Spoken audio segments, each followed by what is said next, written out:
day because we have a special guest. AJ, would you like to do the honors? I absolutely would. We have a very special Red Raider bum in the house.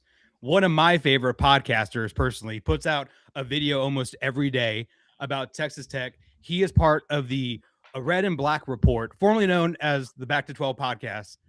RC Maxfield, thank you so much for jumping on today. I'm thrilled that you responded. You have 3 Red Raiders here with you right now. You're amongst friends.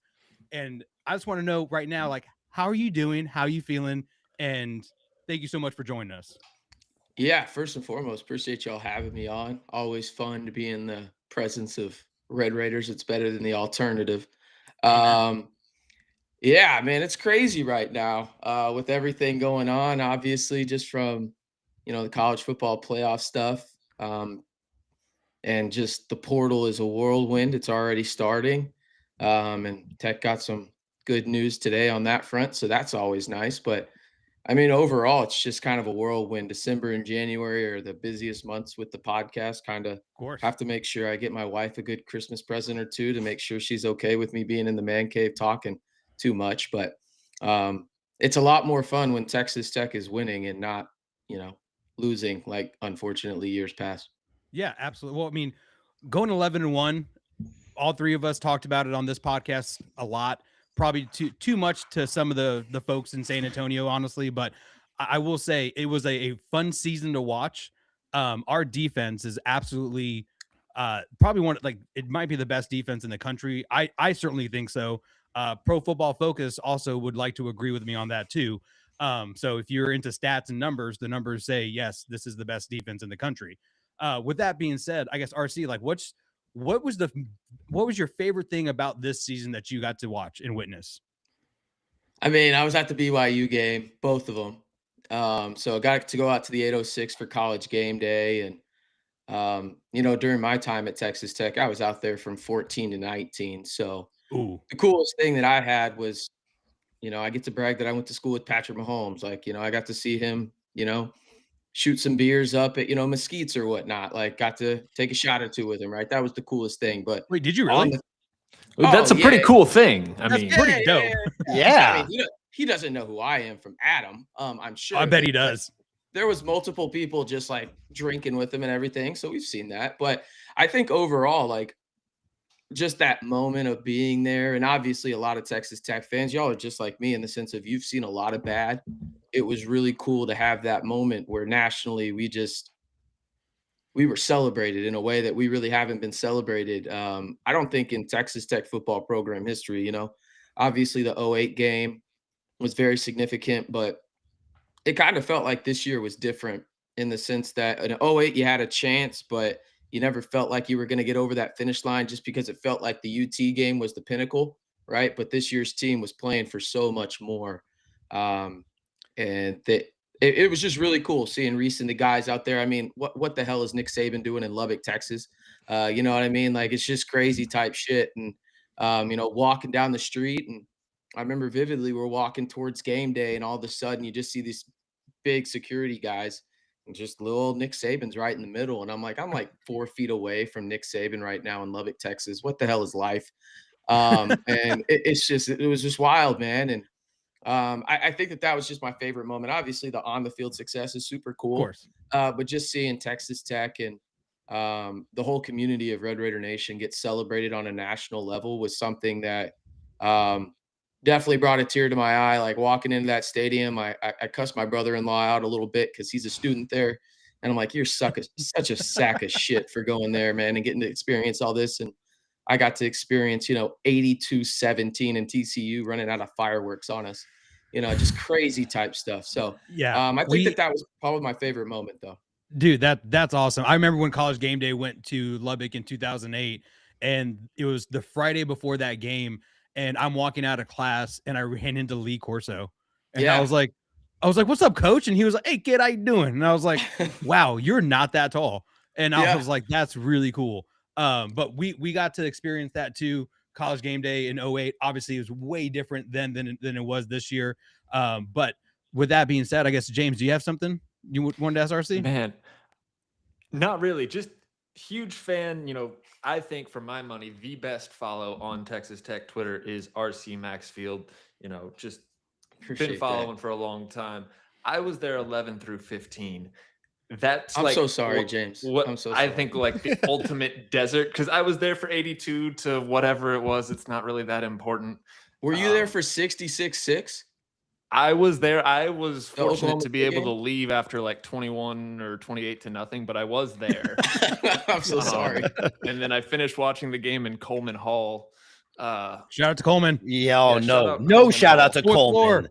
No Fourth shout out floor. to Coleman. That place gave out on me. That place leaked through the walls and ruined all of my shirts and all my jerseys and shoes. I mean, Oh, dear honestly, God. It's bad. It anywhere smelled but like Coleman. shit, too. It No, smelled but so bad. I guess if Ugh. I had a question, it would just be, what's the impact that the growth of the program has had on Lubbock? Because I haven't been back. I went to the Oregon game in 2023, but Same. that was the first time I had been back since graduation, and it was night and day different. So how much of that is tied to the program? Yeah, I think Lubbock's been growing. When I showed up in 14, everybody thought it was this, small town and failed to realize there was over 200,000 people living there at the time. It's just, in the middle of nowhere. But now I think they're close to 350,000 people. I mean, it's nuts how That big it doesn't is. include the university. I'm not sure if it does or not. I want to say no, but please don't hold me to that. That is a basic Google search away from proving me wrong, and people have done worse to me in the past. That being said, I think the biggest thing from a impact that this program has had, I think President Skuvanek was talking about it pretty recently, I think with I forget what news channel it was here in DFW, but it was for the Big 12 championship game. And he said that applications to Texas Tech are up 67% this year.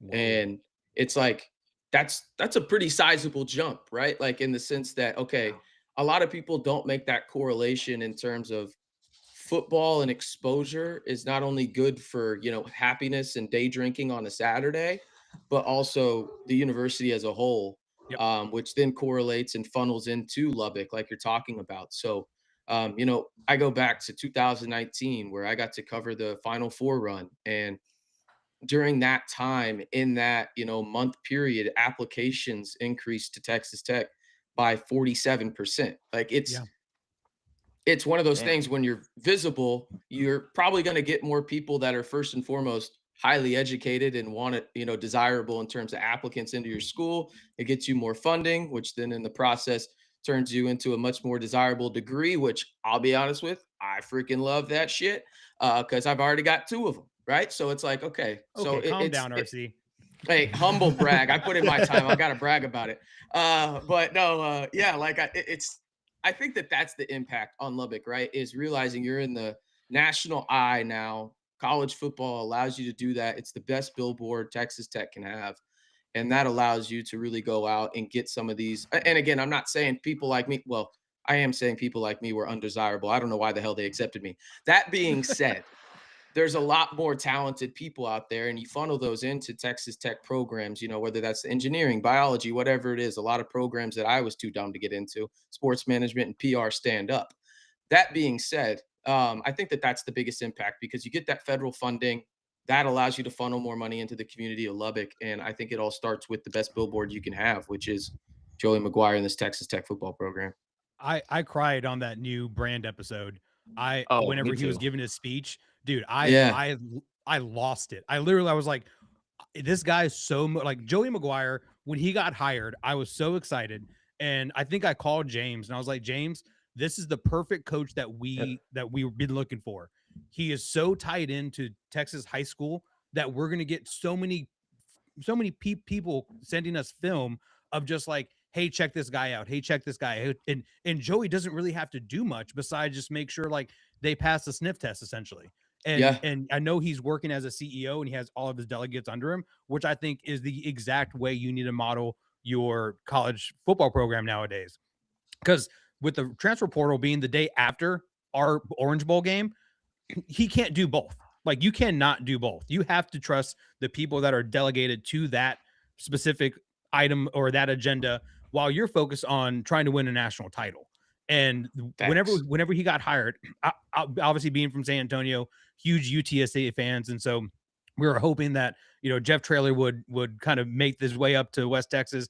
Didn't work out, but we got Joey Maguire, which you watch some of those first few interviews with like Matt Wells or Cliff Kingsbury or Tommy Tuberville. Don't get me started about him, but just the vibe was just so different, and you trusted him, and it gave me. I'm also a Lions fan, RC, so it gave me Dan Campbell type vibes of like, we may not be successful immediately, but this is the track we want to go down, and here we are 4 years later, number 4 team with a bye in a CFP. Yeah, I mean, you mentioned the Lions. They actually went up there and did like a field trip this past off season to learn from Dan Campbell. So, yeah, I mean, Joey's Joey, man. I mean, he's class. The few interactions I've had with him out there at spring practice when I was doing radio and TV out in Lubbock, like, he's just class, man. Like, what you see is what you get with Joey Maguire. He's super authentic. He gives me like, I don't know, this is going to sound weird to some, I'm sure, but he just gives me like classic dad vibes, like, a good dad when you see one. Like, that's just a guy, like, if you need help on the side of the road, you can trust him type stuff. And I know that seems arbitrary when it comes to football, but I think that's how they build some of these genuine relationships, right? Like, and those relationships that they have with these players have obviously paid off huge. And, let's face it, so is the money side of it. Cool. But let's not act like Texas Tech is the only one paying players. You know what I mean? Like, what are we doing here? At the end of the day, I hate that narrative. Yeah. So when people bring that shit up, I want to fire their technological device into the freaking sun and just ban them from the internet forever. But it is what it is. I think that's part of it. But I think overall, man, yeah, I mean, Joey Maguire, it's the golden age of Texas Tech athletics, right? You think about the age you're in. Football is at heights it's literally never been in before. You won 12 games for the first time this year. No other Texas Tech team has ever done that. A Grant McCasland and crew, you can be frustrated with what they're doing on the hardwood right now. We'll talk about that. They're still they went to the Elite Eight last year, people. I don't know what you want to be upset about. Tim Tadlock, we can be upset about that. Pay some players and stop fishing so much at Rawls, but I digress. And then we've got, the softball side of things where you're literally out here competing for national titles. And the only reason you didn't win a national title is because Najee Kennedy ran out of gas. And rightfully so. Yeah, right. And like you said, absolutely. They went out and they're paying her $1 million plus, but they went out and added, I think it was 6, 7 All-Americans. I mean, something crazy. So they have not that, AJ, please. Not that. But 8, 9 or whatever the hell the counter is. Sorry, anyway, I've got nieces, But yeah, I think it's just the golden age, man. And I think that the guy that embodies that most from again, kind of use the billboard analogy for Texas Tech is Joey Maguire. And in modern college athletics, if your football coach is the guy that embodies what it means to be whatever you are, a Red Raider or a Buffalo or Bobcat or whatever the hell you are, right? Like, if he is the guy that embodies that in its purest form, your athletic department is going to thrive. And obviously there's a lot of parts behind the scenes, the money side of it, the donor. You've got Kirby Hocutt, who is a great AD. And there's obviously the people you were talking about, AJ, in the sense of, the James Blanchards of the world, the Brian Nances, the guys that run the personnel department for them. But if you don't have that guy that, some people call him a talking head. I went back and forth with this Kansas State guy on Twitter, and he was basically saying the only reason, Tech was good was, I think that was his name, right? I forget. And this is me not trying to be like a douche or anything. I just forget his name. I forget. But he was like, the only reason that Tech is good is because they bought this team. I'm like, you're just throwing out the culture side of this, right? Like, why is everybody that pays money not great? Like, what happened at LSU? They paid the second most money in the country this year, right? Texas had the biggest payroll in the sport. It was $40 million. I don't think they're playing in the playoff. Miss me with that SEC shit. I don't care. But it's just one of those deals where I think if you have that guy in charge of your program that can really epitomize what it is to whatever you are, Red Raider, Buffalo, whatever, I think it just makes life so much easier just from an authenticity standpoint and getting players that you want in the portal that are impactful to come to your program. For sure. One thing that Joey has always reminded me of is kind of like a new generation's Mac Brown. Like he just kind of gets where he is. Like Mac Brown, the first thing he did when he came to Austin was hire Joe Jamel as his personal lawyer. Joe Jamel's name is on the field at UT. And so like he gets it. You know, Joey Maguire comes in, ingratiates himself with Cody Campbell. We've seen the other side, like Tim Tadlock, who's kind of straying away from the money. You know, you just get that guy who knows that CEO role, who can mesh that culture. And that was the first example that jumped out to me, was that new kind of Mac Brown. And then I found out that they're actually pretty close. So Yeah. I mean, Joey's first hire was James Blanchard, who is now the best GM in college football, full stop. Right. Yep. So, oh yeah. you know, you got to make the right decisions, because let's just say he didn't hire James Blanchard. Is Joey Maguire still the head coach of Texas Tech? I don't know. But the great part is we don't got to wonder, because he did. Yep. And so it's that side of things where I think Joey, and I think that this is one of the most difficult things for a person in a very egocentric business to do, is understand what you're good at. Joey understands what he is good at better than a lot of people give him credit for. Is he the best X's and O's guy? Probably not. Is he the best player evaluator? Probably not. But damn it, I'll tell you this, he is the best at cultivating a culture that matters and gets results on a football field. Yeah, you're going to run through a wall for your coach, and that's what you want Exactly. in a college football team. Yeah, And, that's you know, that's so important. Yeah, super but important. And but- Rob knows this. Rob, so RC, little fun fact, and we've said this on the podcast, and Rob, I'm going to glaze you just for a second, so just sit All right, back go and ahead. roll your eyes in the back of your head. So Rob actually went to Tech for 2 years, then wanted to play ball and transferred over to Mary Hardin Baylor, balled out over there. I think y'all made it to the Sweet 16 in the bracket. Is that right? yeah, we did. And then was like, all right, that was cool. Went back to Tech.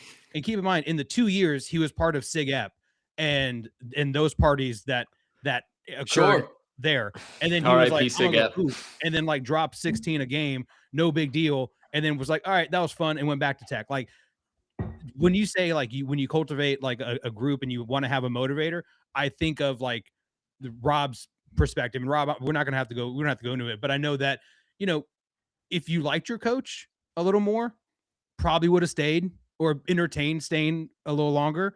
But, you know, unfortunately, you just, when you have a coach that is old school and doesn't kind of get kind of what this new age is doing, you're going to have guys like Rob that are going to walk out of your program, and you should have kept him.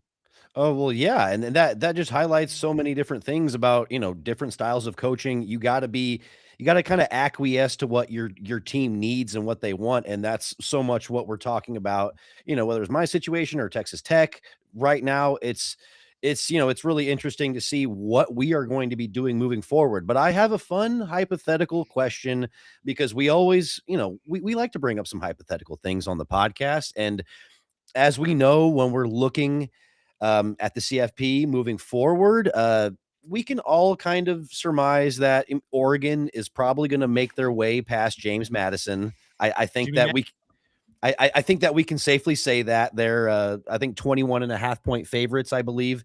So when we're looking at a potential Texas Tech versus Oregon matchup, RC, what are you seeing there? Are you seeing really good run defense versus really good pass defense like I'm seeing? Yeah, I mean, the thing that stands out most to me is strength on strength. So the Red Raiders have the best defensive front in college football by basically every metric you can look at, right? So, but the issue is Oregon, they have the best offensive line by a lot of those metrics on the offensive side. So it's really who wins in that regard. And this is by far going to be the biggest test for that Texas Tech defensive front. But the issue is this, right? I'm not trying to belittle what Indiana has. I'm not trying to do it at all. They're the best team in the country right now, only undefeated left. And that says a whole lot, right? So Oregon hasn't played a front like Texas Tech, though. You know, you stop the run better than anybody in the country. And to bring back your passing point, you know, the Texas Tech secondary is better than a lot of people give it credit for. The issue is that, you know, they're playing defense a majority of their snaps this season, up 3 possessions. So what's the other team going to do? Right. Pass the football. So like they're inherently going to get more yards on them. But if you look at it when the game is still close, like you can try and run, it's not going to work. You can try and pass, it's not going to work. Like, so I think that that's the interesting part. Dan Lanning knows that. Obviously, he's not looking ahead. He's got to take the Dukes pretty seriously there from James Madison. But yeah, I think I'm uber fascinated to see Donta Moore against this team. Like, I think Donta Moore is a bona fide star. I really do. Like, I would damn near take him over Fernando Mendoza in the NFL draft. I would think about doing it. That being said, looking at who he's played this year and the games that actually genuinely matter against good football teams, he has not played a Texas Tech caliber defense yet. The Right. closest is Indiana, and I don't know if y'all know the result of that Indiana-Oregon game, but I just mentioned Indiana's undefeated still. So I think it's one of those deals where I don't know, man. I feel like I've been, and y'all probably can relate to this too, as Tech fans. Like, I try not to get uber confident or overconfident on things, but damn it, it's hard not to with this defense. Like, Right, they're yeah. really stinking good, man. Like, And on top of all that it's just too, you're wild. like, you sit there, and I heard the same narrative about Utah, that they had Yeah. the best offensive line in the nation. I heard BYU was going to run all over us, not the first time, but even the second time. And none of that has even come close to fruition. Like, Yeah. zero. What was it? Like, they had I should know this. I was at the damn Big 12 title game.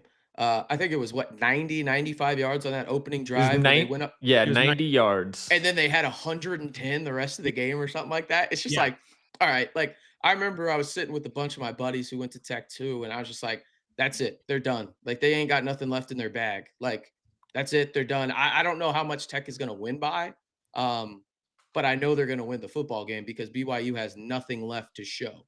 Like, when you use 3 trick plays on your first drive, Yeah. all right, there's a respect factor there. And they used them pretty quick, and I was like, all right, they ain't got nothing left. And they tried that, what was that, 4th and 6, the punt pass or Yeah, whatnot, and it was just like, what the hell are Way you doing? too early. Yeah, I was like, this is poorly timed. But I think overall, it's just going to be a strength on strength matchup between Oregon and Tech, and I'm fascinated by it because it's 2 teams. When we talk about strengths, like, it's not just one of those deals where they're like top 25, right? Like, Right.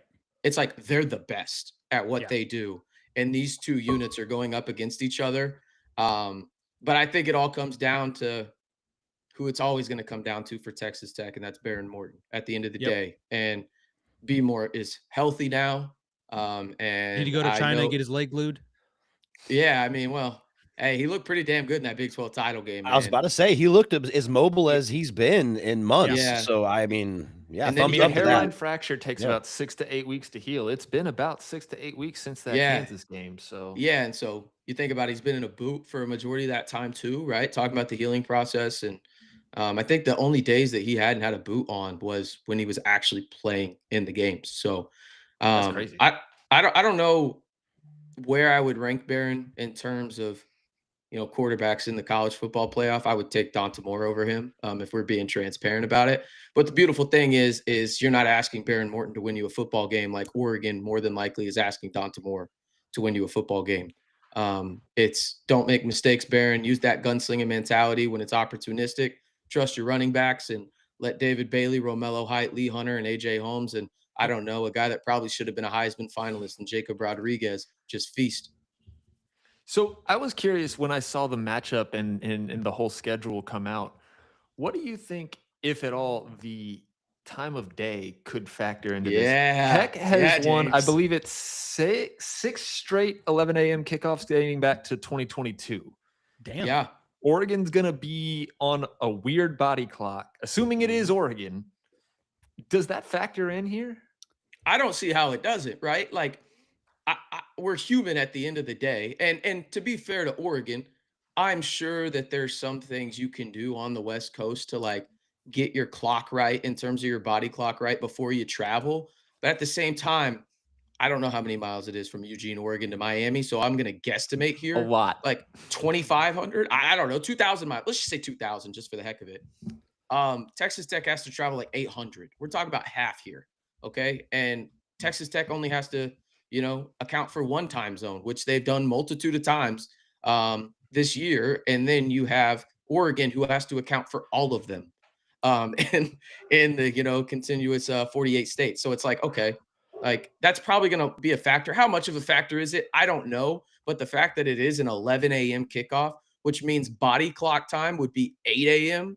for them. Like, I would suspect they have a slow start. And if they don't, I'll be upfront and honest. That could mean trouble for Texas Tech. If Oregon comes out and they have a quick start, like, all right, buckle up. Like, you're going to be in for a dogfight. I'm not saying they're going to blow the Red Raiders out or anything, but I'm not forecasting a quick start from Oregon just because, again, it's 8 a.m. in terms of their body clock. And you can do things like I said, but still, that's got to have some kind of impact.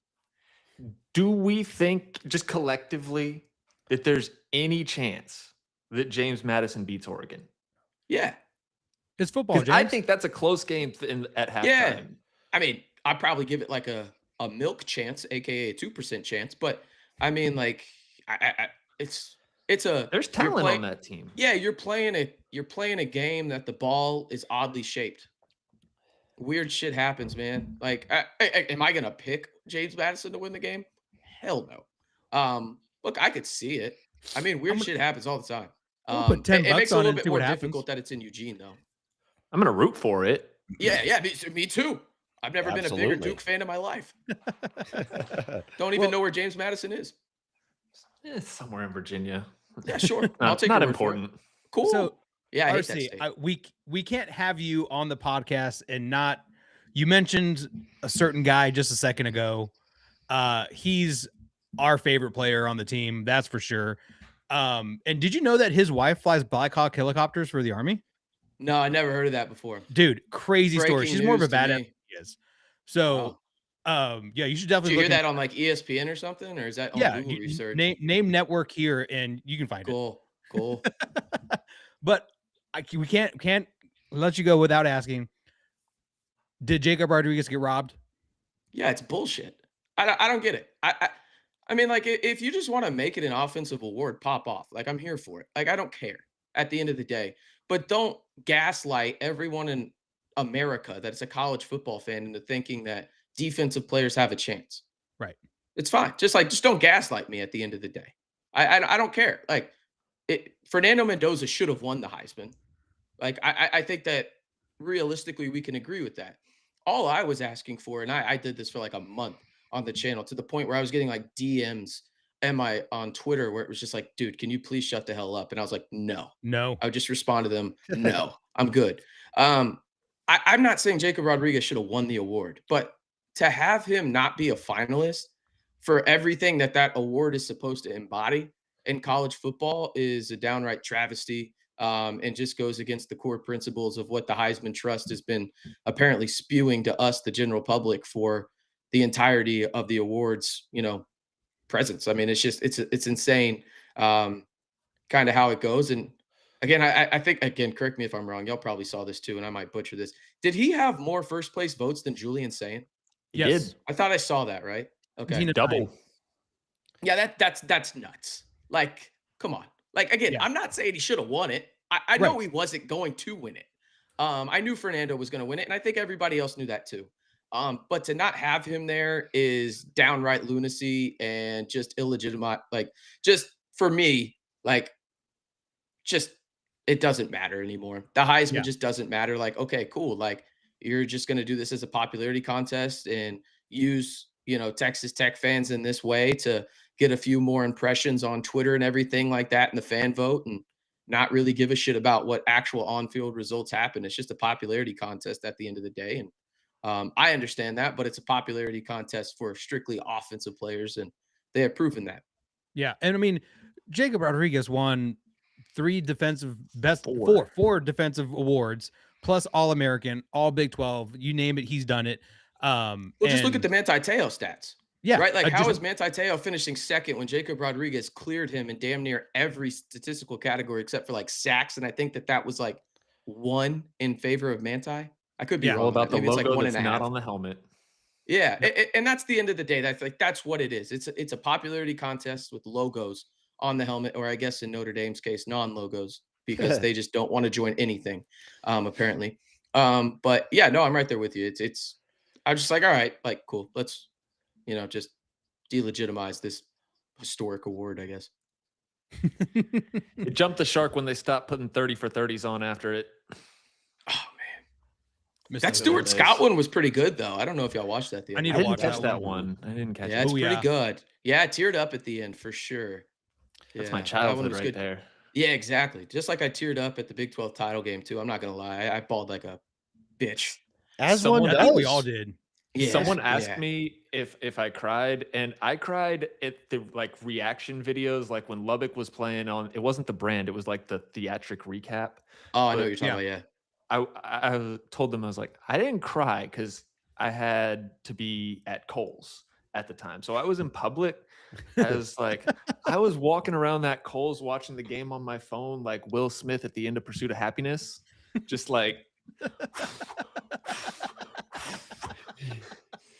Yeah. You're like, No, I can. I luckily I was there and I was in a section of Tech fans and they were just there was not a dry eye in that section. So I mean, really on that side of the stadium, it was crazy. I mean, it was probably 80-20 Tech fans there at Cowboy Yeah. Stadium that day, but It definitely I looked don't- like it.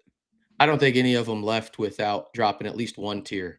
Little West Yeah, wow. Texas in there. Yeah, We are- a ton of it. A ton of it. Yeah. We are with we no are windows blessed open Tex or anything. fans. Yeah. Yeah. Golden age, baby. You got to enjoy it. Well, Absolutely. Max, RC, thank you so much for hopping on, man.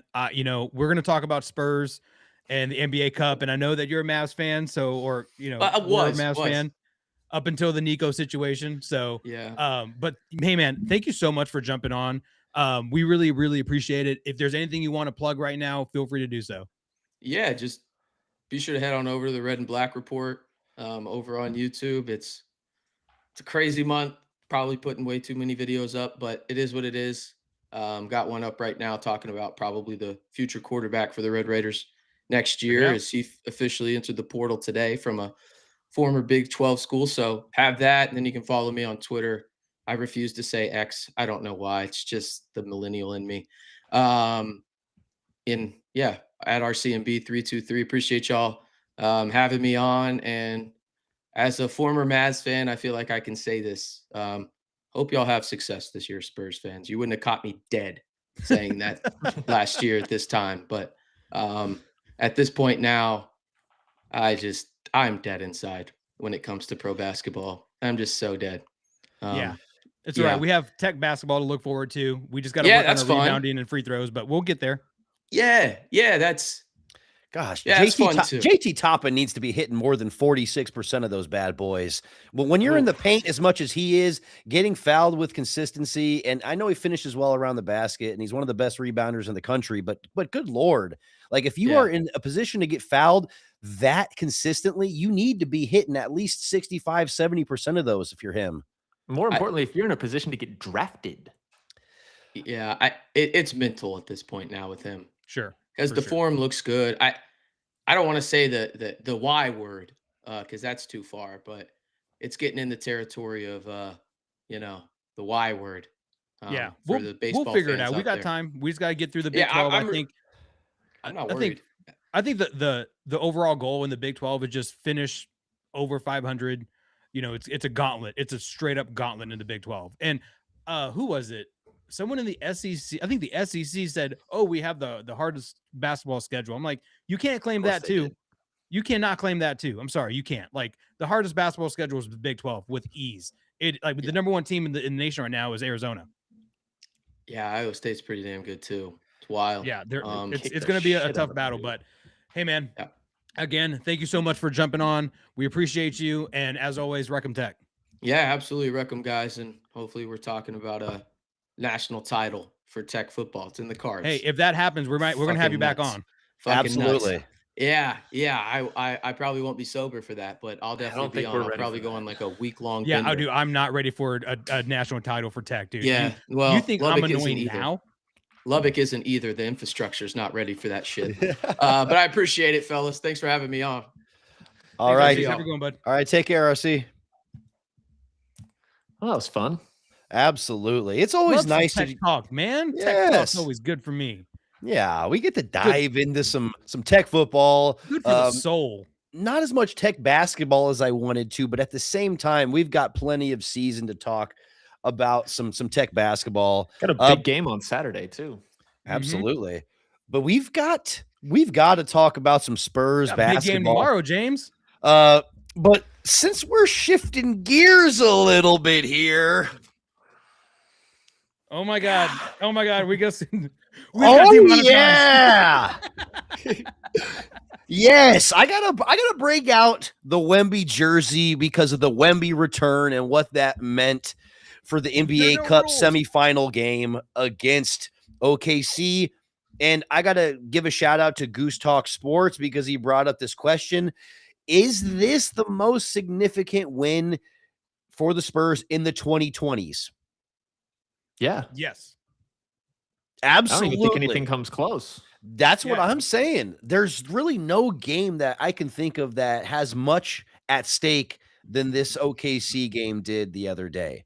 There's some memorable ones, but no, like stakes, there are none. Yeah. Like a memorable one that I think of is like when we played the Bucks, Wemby's rookie year. Like that was a memorable game, but what didn't mean shit. Well, I think of like the Knicks game when he had that 40-20 and Brunson had 60 and the Spurs won in overtime, but it didn't mean anything. It was just in like mid-March. Right. Absolutely. So like, yeah, this not only was it from a personnel standpoint, us playing a team that we're very, very tough, is a very tough matchup for us, but the NBA Cup stuff on the line, advancing to the finals, but even more so than that, it was to stop them from becoming the team that had the best start in NBA history. So we were keeping them from going 25-1, and now they can only say they tied the best start. And I hate being petty. I hate being petty, but also I love being petty. So I got to say this is what we needed. Absolutely. And one thing that I was talking to some people about, and I was like, if anyone's going to give OKC trouble, it's going to be us. It's going to be us because we're the only team that right now really can match up with them. And also, to be fair, they were playing kind of scrubby teams, right? So I think Denver might have something to say about that. I'm sure they will. But at this point in time, like the way that we play and the way that we're able to get up and down the court, and we can just continue to roll out great guards and kind of keep up with their pace and slow them down on defense or slow them down on offense when we're on defense. And then you add that Wemby factor of him just hating Chet, even though he's like, nah, dude, I respect them. They're on the tier of their own, just below us. But like, dude, I love the rivalry that we're starting to have. So and French. I think this is where we need to be. In the game tomorrow, like if we win or lose, I'm really kind of in the air about it. I mean, I think we have a great chance of winning. I think we match up well, but also the Knicks are one of those teams that shoot so many threes, and if they get hot, you're going to have a tough night. So, that's just my 2 cents. It'd be cool to win the cup, but ultimately, like this game does not matter in standings. So, like, right, is what it is. Yes, that is a very, very specific point where this game against OKC actually did have some regular season ramifications, but the Knicks game will not. But I mean, also, I really stats. That's true. Oddly enough, it really doesn't, but it does count like in your NBA Cup points. So it's like it's weird. It's such a weird game, but ultimately I'm very glad that we're playing in it because it might mean that we take a little something away from this season we weren't expecting originally. And it's brilliant to actually have Wemby playing basketball again. Against OKC, 22 points, 9 rebounds, 3 blocks, and only 21 minutes. So it was nice to see him perform really well, even though he was on a minutes restriction coming off the bench. He hit late game free throws. He hit a really big 3, mid-range looked nice. What were you guys seeing from Wemby that you really liked out there? Just the aggressiveness. Just, he did not back down from a challenge. He didn't look like he had been out for a month. And I think that was the biggest thing for me. For me, it was him pointing at Alex Caruso. Dude, like hack, bucket. We all know it was like, I think he fouled him like 4 times on that one move, essentially. And then he just points at him, and it's like, oh, Wemby's here. And Allegedly calls him a little bitch. did he really? That's what the Twitter lip readers were saying. I didn't see. Did he say it in French? Because if he said it in personally. French, that'd be dope. He might have. Like, That if would be petit hilarious. bitch. Element's fun looking ass. And dude, honestly, I loved that Wemby energy, man. When he was clapping on those Chet missed free throws and just yelling and it's like, dude, oh man, dude, that reminds me of myself and my own pettiness and just being like, oh yeah, good job, fella. And just after somebody would miss a free throw and be like, trying to get in their head. He put Chet in his pocket and said, "You're not going anywhere, dude." And Again. what did Chet go, like 3 for 8 or something like some, and or maybe his only points were free throws or I can't remember what the stats were, but basically it was Wemby once again acknowledging, hey, you might have a championship, but it's not because of you. We're going to get a championship because of me. And there was I'm a lot of times times to block your jumper too. Yeah, there was a lot of times in that OKC championship run where Chet was the fourth option and he was being outplayed by Alex Caruso on certain nights, offensively and defensively. So it's like Chet is a good connective piece, but I hate these comparisons to him and Wemby because Wemby is the offensive engine and he is the guy that's doing all of the things that you want. And Chet's, helping out, so to speak. Good role player. Here's the thing that really set the game apart the other night is that Chet, Shea, and J-Dub were a combined 4 of 12 in the fourth quarter. Yeah, and I think that's obviously the difference in a close game like that. And it reminded me of the best, kind of Spurs teams in the past where they just have body after body after body to throw at Shea. They can give him different looks all the time. Jeremy Sohan didn't even play. That's like the one thing he might be able to do is guard a guy like that. And neither did Carter Bryant. Those are two guys that just didn't even play that we have in our back pocket.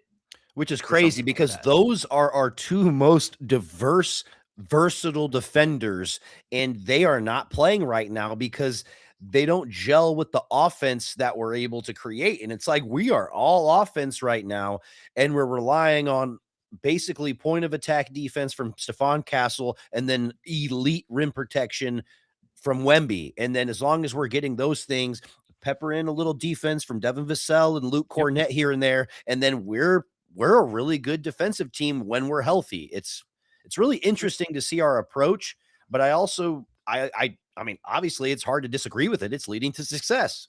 Yep. One thing that stood out the other night was the way they turned defense to offense. There were several times in that game, Wemby or not, where you make a play defensively, you come down, you hit a three, you get a layup, you get to the free throw line. There were just several times in that game where they turned defense to offense, and it actually at very key times happened as well.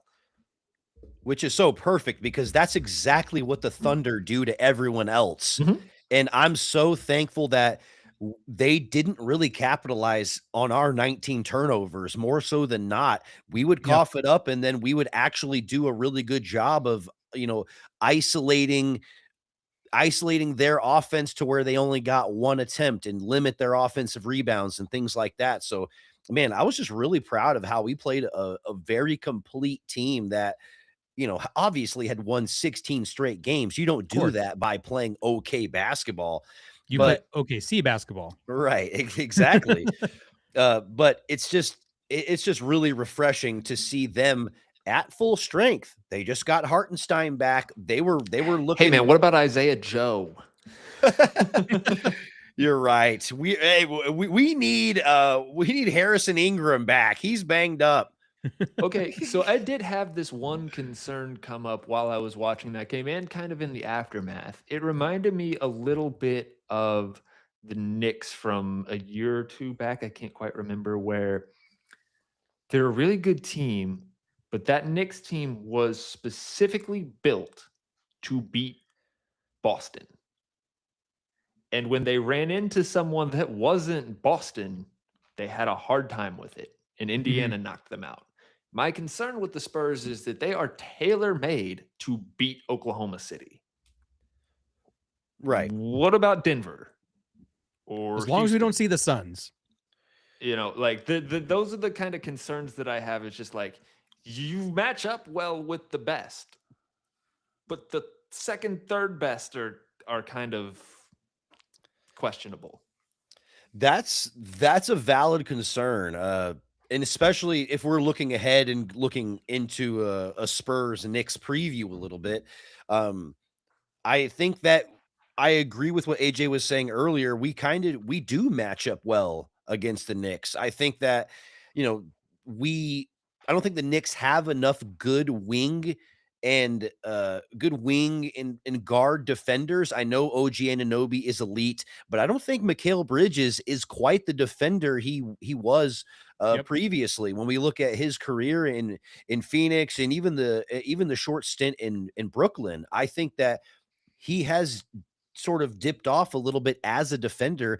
And when you look at the amount of guard and wing players that they're going to have to deal with in Fox and Castle and Harper, it's like that's going to be an absolute handful. And I don't think OG is going to be able to do all of that. And I just don't think that they have a good enough rim protector to really just rest on their front court defense as we blow by them. I was surprised and still am that New York is a 2.5 point favorite tomorrow. That's wild to me. It's wild to Yeah. me. I just view us as a They're just trying much to more milk complete money. team. Although I will say, and I've been waiting to say this on the pod, I think New York employs not maybe the best name in the NBA, but for my money, the most fun name to say, and that's Ariel Huckporty. Just a fun name to say. Oh yeah, that is a fun name. He's kind of trash, but I mean, He's no Yabusela, but whatever. Dude, that pisses me off, I'm excited that we're finally playing meaningful games, and that's just it's exciting to see. San Antonio went honking after winning a semifinal NBA Cup game. I'm like, all right, here we go. Let's raise the banner. Who gives a shit? So I think this is a really fun time, and I think for our young players, and we talked about this at the beginning of the season, it would be really cool to win an NBA Cup to kind of get that, I guess, kind of like that first step in the right direction. Obviously, this is we have to make the playoffs and do that whole thing, but for a team that wasn't great last year to be, here in December playing for, hardware, that's a pretty damn good turnaround. And when your best player is back and your best player is an elite defender, and when your best player was gone, you still won, what was it, like 9 out of 12 games without him? So you're looking at this team and you're going, all right, like, here we go. Let's start this thing going. And honestly, I love the NBA Cup. I think this is awesome for the NBA. I think it's awesome that we're in December talking about a game against the Knicks that in years past probably no one give a shit in December, but you put a fancy trophy on it, you put it in Vegas, and all of a sudden it's a very meaningful game and meaningful basketball. And I think this is it's a potential launch point for this squad too. Yeah. Right. And I heard someone say that this could be like a second training camp because they've been in Vegas for like 5 days now. Yeah. Absolutely. Honestly, anything that can potentially give you confidence, anything like I am all for anything, whether it's, a different form of practice, a different rotation, something Mitch Johnson wants to implement. But this in-season tournament, and I agree, I absolutely love it because anyone that participates in it and you win those games, you build that mid-season confidence. And that is something that's really hard to do naturally. And I think that if we do end up winning this, I think this could be just one of those little building blocks towards a potential good postseason run. But I don't want to count the chickens before they hatch. Right. Yeah. Do you guys think they're going to have to add something to this tournament? Because like they have stakes for the players, but for the fans, we're kind of the hardcore sickos. But like, if you win the NBA Cup, it's really just you win a contrived trophy that the NBA invented 3 years ago. That's a beautiful trophy, though. It's a cool trophy, and you get to hang a smaller banner, I guess. But like, do we get like an automatic playoff spot? Like, I mean, like, does the league have to do, and I'm not saying do that specifically, but does the league have to think about doing something like that to increase fan buy-in in this thing? Well, I think the fan buy-in comes in with the players caring more and the product increasing in competitiveness. So I think that, if you are craving for competitive basketball, then this is, something that you want to see. But yeah, I think that there could be further down the line. But I think the main thing is, like you were saying, it's the players, it's the guys on the end of the bench that have these two-way contracts that are, getting these $50,000 per game type payments, and it's really helping them feel like they're getting more out of the season because maybe they're only playing 10, 15 games with the main unit, and Right. this feels like a treat for them. So I feel And then you take that's that mainly what it's 50K, about. you take that 50K and you go to the casino and you try to triple it. That's Rough how time you to be really Riley make your money. Minix. Right, you put it all on black, silver and black, baby. Yeah. Well, I will also say this. I was like, you know what, man? Why don't I watch this Thunder team more? And then watching this game, I was like, oh yeah, I fucking hate this style of basketball. I don't like the way they play. I think, yes, they had a lot of steals, but I think a lot of those were fouls. You watch the way that they conduct themselves as bullies on the court, and then when it doesn't go their way, they kick and scream like you're Alex Caruso walking out of the into the locker room. So I personally, I'm glad that Wimby's out there clapping and being in their face about it, because it's about damn time someone does. It really is. And this Thunder team is, I don't care how young they are, I don't care that they're all paid. The style of basketball is not sustainable. And I thought those Golden State teams were bad. This is worse. This is worse. I'm Well, afraid that it's entirely sustainable, and that's the scary part. Well, when you look at their draft capital and what they have moving into the future, it does look a little sustainable. But at the same time, the players they have right now, they're not going to be able to keep Shea. They're not going to be able to keep J-Dub and pay Chet in the future while Right. still developing a lot of these role players. Like somebody's going to fall through the cracks, and that's when I think we're going to be in perfect position to step in and really start dominating the West all on our own. But to your point about what motivates the players in the NBA Cup, there's a similar thing I think going on with Oklahoma City, where it's those kind of fringe guys that aren't J-Dub, aren't Chet, aren't Shea. They're competing for a payday, whether that's in Oklahoma City or elsewhere. They're competing for a payday. So that's their motivation to step their game up. And that's how you get guys like AJ Mitchell. That's how you get guys that kind of come out of nowhere, exceed expectations, and wind up being pieces on really good teams that can also cycle out. Right. Yes, that increase in value, and all of a sudden you've got an interesting trade piece to go get yourself a good role player. And damn it, I don't want to see OKC in a position to continue to do that, but it looks like they are going to be. But I mean, they also have to hit on those draft picks too.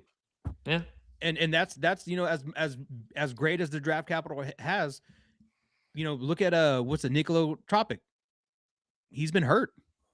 Well, Like, he has testicular cancer. Well, Right. Let's not. That's a bad example. Well, But you understand where I'm coming from. Bad example. My bad. But you kind of get where I'm coming from. Like, you still got to make those picks, and you still got to make them play. If they're not there, then it is what it is. But also, like, you can only play 5 guys at a time.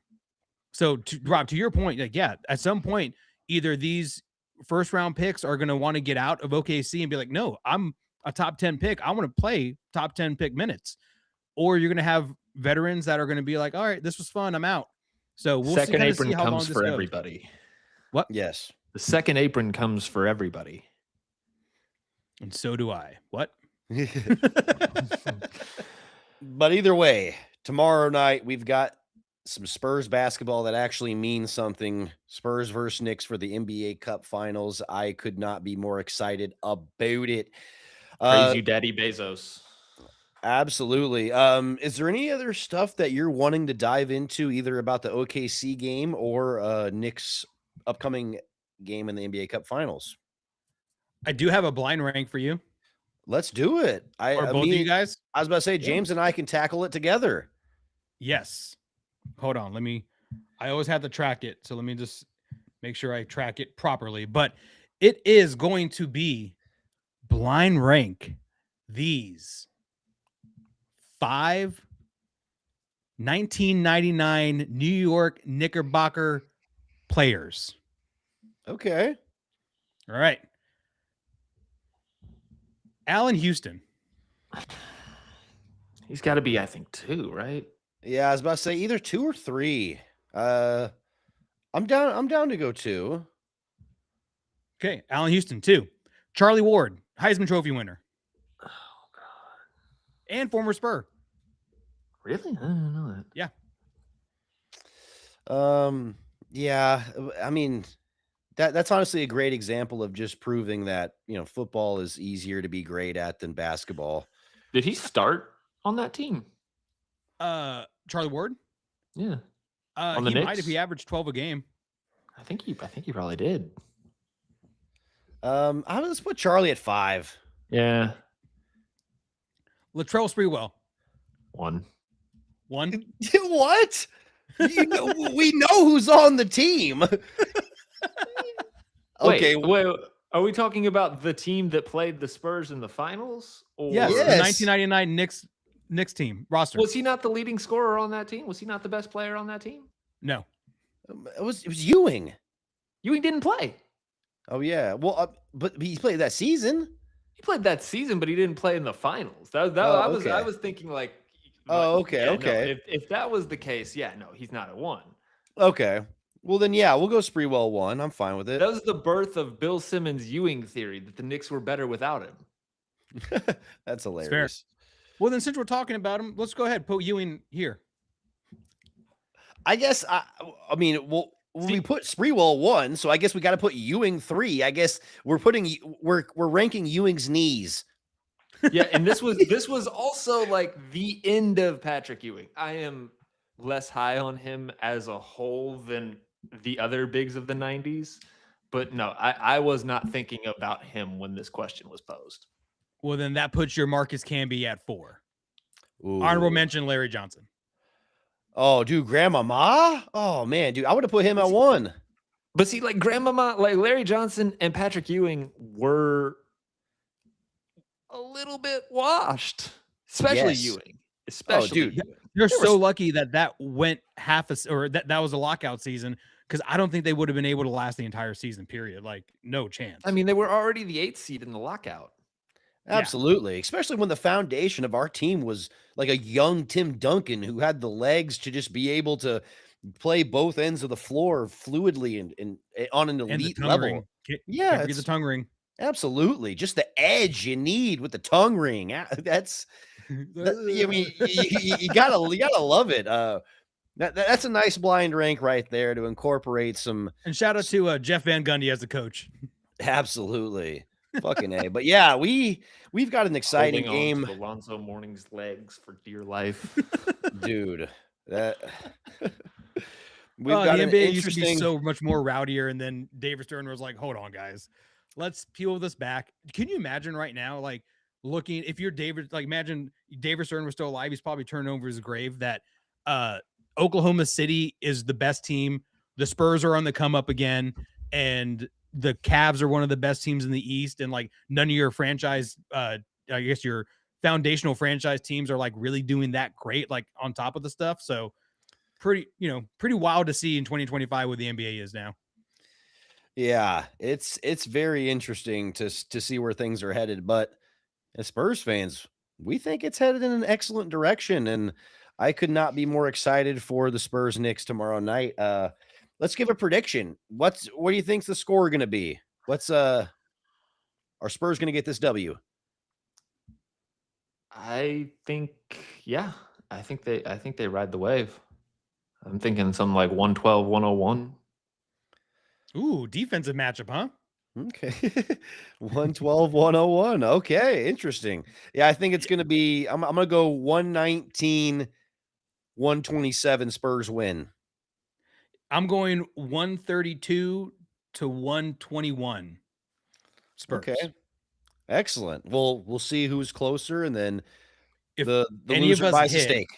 yeah, if any of us hit that perfect number, guess what we're clipping and guess what we're doing? We're going to ride that wave until the playoffs. Exactly. Oh, yeah. But I do want to bring up one fun thing. The last time we played the Knicks, obviously we don't play them very often. We only play them 2 times a season.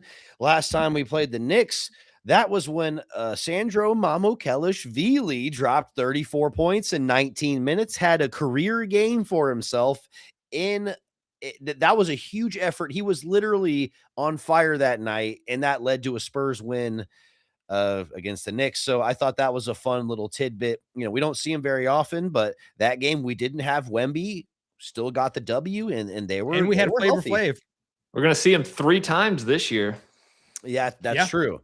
That's true. Given the cup, we will see him 3 times, and I think we have a good chance to beat them. Like I was saying earlier, I think we can throw Steph Castle at him, one of the better point of attack defenders in the league, large enough to really frustrate Brunson. You know, I think if we close off some of his passing lanes and make him take some bad shots, I think that there's a really good chance that we could walk away with the win. He's going to have to I work his agree. ass off tomorrow. He's going to absolutely have to work his ass off tomorrow whenever we start throwing bodies at him. And then, you know, like we were talking about earlier, who knows? Maybe throwing Carter Bryant in there for 6 minutes, see what happens. Maybe throwing Jeremy Sohan at him for 6 minutes, see what happens.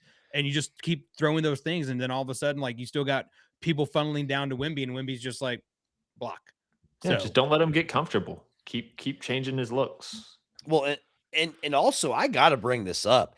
If Steph Castle has a huge game tomorrow night, he will be the NBA Cup MVP. I think that is so massive for somebody that's just in his sophomore season, just, you know, kind of finding his own in the NBA, and also is surrounded by really talented young players, and yet he's shining to the point where he is in a position to do this. I think that's absolutely incredible, and we gotta glaze Steph Castle's play right now. Yeah, he's king been of great. the castle.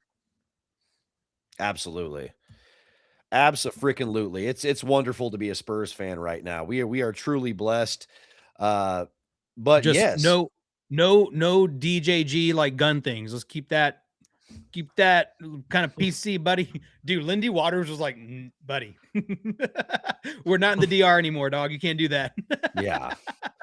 We're a family team over here. We're in Vegas. What's your problem? Yeah. Yeah, man. Absolutely. Absolutely. Woo! Very I'm excited. I'm so excited. I cannot wait for this game tomorrow. Absolutely. We got a lot to be pumped about. But guys, should we segue into getting a little dunky? Let's do it. James, go first. You haven't been on in a while. I'm going to, you know, we thought OKC might be a big heel turn this weekend with how they reacted to the loss, but I'm actually going to go with a bigger, I think, heel turn for my dunk. That's AJ, someone around your height. That is Diego Pavia. Oh, the biggest douche of them all the douches this year. Has anyone come across more trashy in the past week than that guy and his entire family?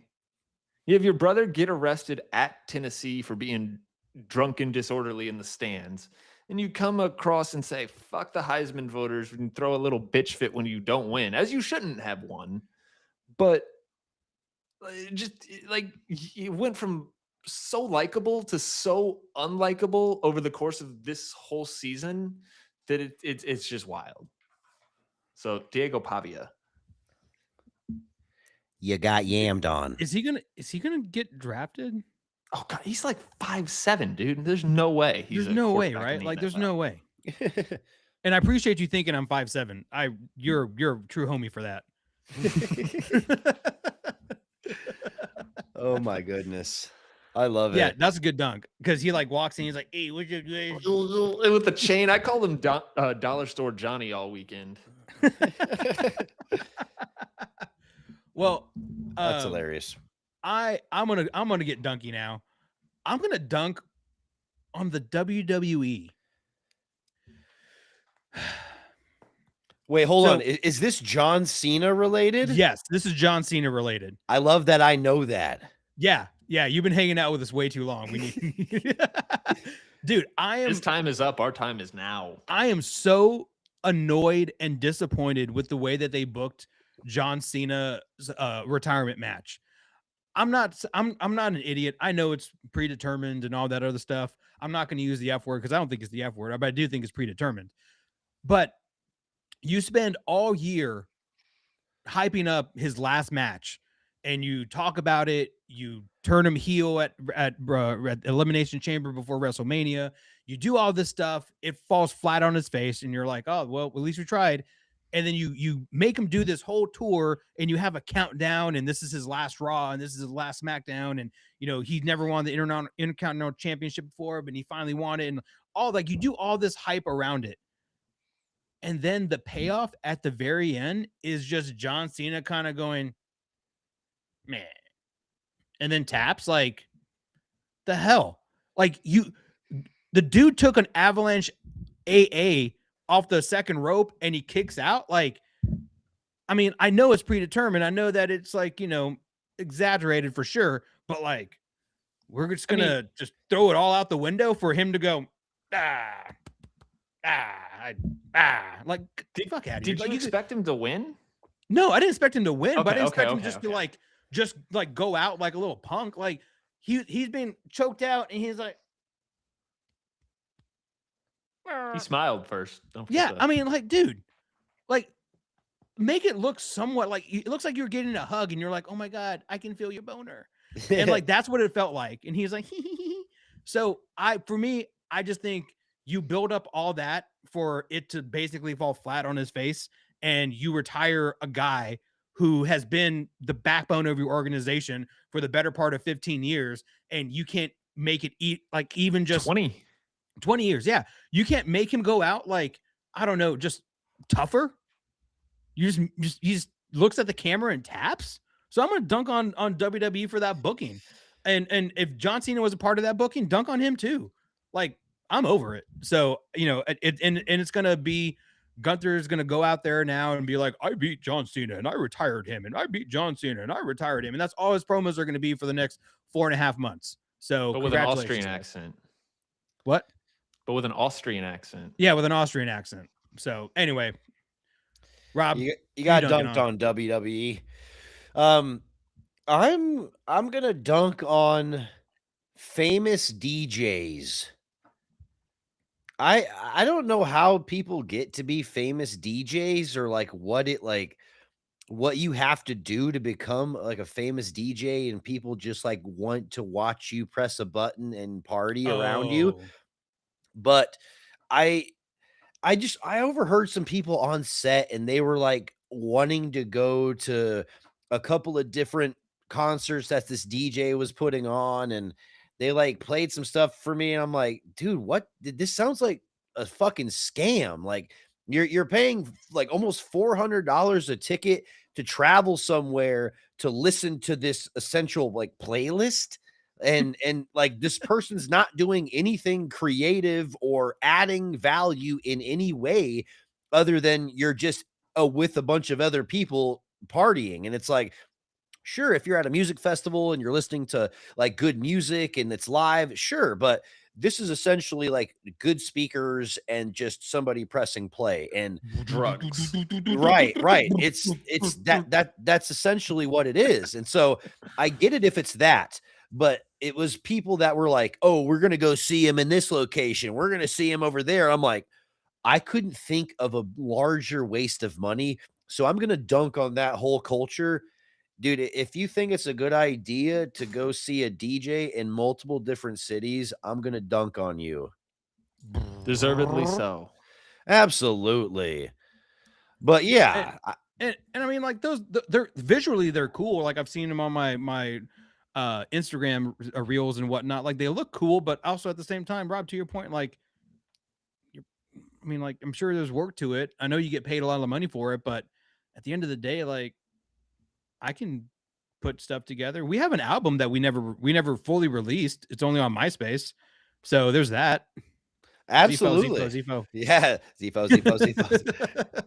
But it just does. It feels so disingenuous to charge that much and you aren't putting really enough artistry into it. It just feels like that exchange feels, I don't know, really, disingenuous transactionally. And it bothers me a lot. So fuck DJs.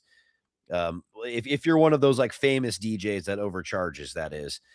But guys, we've been in here a lot. We've been talking some not only Spurs basketball, but a lot of Texas Tech stuff earlier at the end of the day. So I just want to thank everyone for being in here. If you've been a part of the episode, if you've been watching this live episode, or you're consuming the episodes, whether it's on Instagram, on TikTok, on Twitter, anywhere you're watching the podcast, we not only love you, but we love you hard over here. Hard. So we just thank you for being a part of this Baseline Bums community, making this podcast. Doing all of this would not be the same without you. And also a quick shout out to our sponsor, the solarscouts.com/bums. Hit up Solar Scouts, figure out how to get yourself some clean, reliable solar energy for you and the fam.